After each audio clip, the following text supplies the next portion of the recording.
Niger. Nigerian protesters called for Russian troops to replace French troops. On Sunday, September 18, 2022, leaders of Niger's opposition party and other concerned citizens gathered at Toumo Market Place in the capital, Niamey, to protest the presence of French Barkhane forces in Niger, the high cost of living, and higher diesel fuel prices. The protesters marched to the National Assembly Square, also in the capital.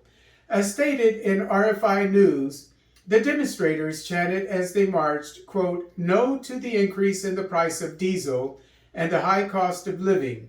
We demand the departure of the French Barkhane Force and the arrival of the Russian forces," unquote. One of the demonstrators' signs read, quote, "The criminal French army, get out," unquote. In the National Assembly Square could be seen the Nigerian and Russian flags side by side and the French flag with black bands wrapped around it, as reported by RFI. The M62 and Pan-African Party of Niger helped organize the march.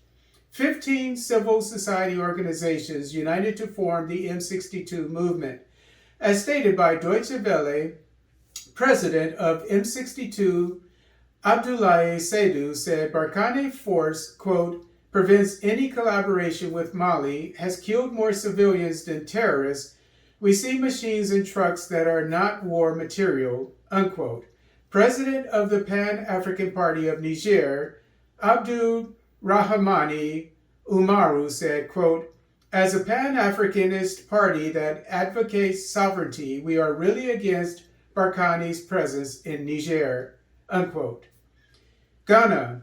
Traditional leaders give cocoa farms to illegal gold miners, galamseyers. Ghanaian cocoa farms are being replaced by galamsey, or illegal gold mining. Galamsey is so extensive in cocoa growing regions in Ghana that cocoa farmers are often forced to use water from their homes for their farms to remain in business, as stated in MyJoy News.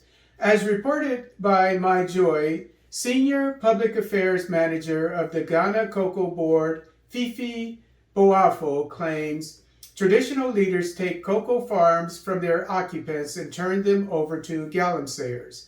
As per MyJoy, Boafo estimated earlier this year that 19,000 hectares of cocoa farms have been destroyed by galamsey.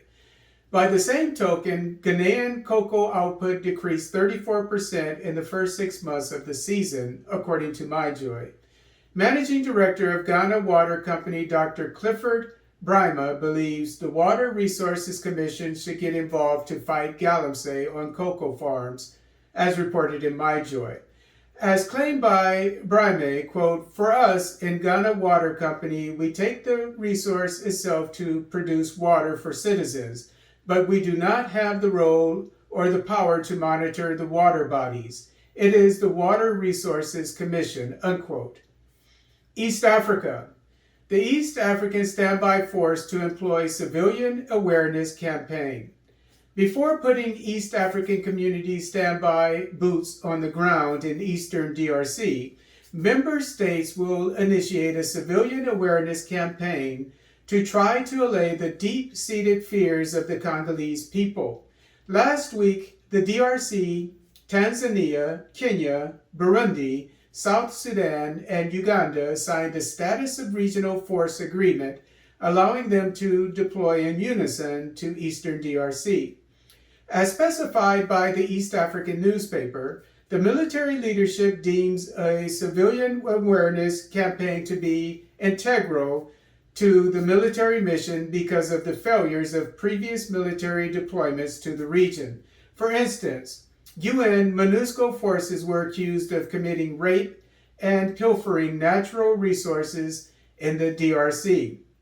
The EAC Standby Force currently has a mandate to deploy to North Kivu, South Kivu, and Ituri regions for 6 months with the ability to extend the deployment.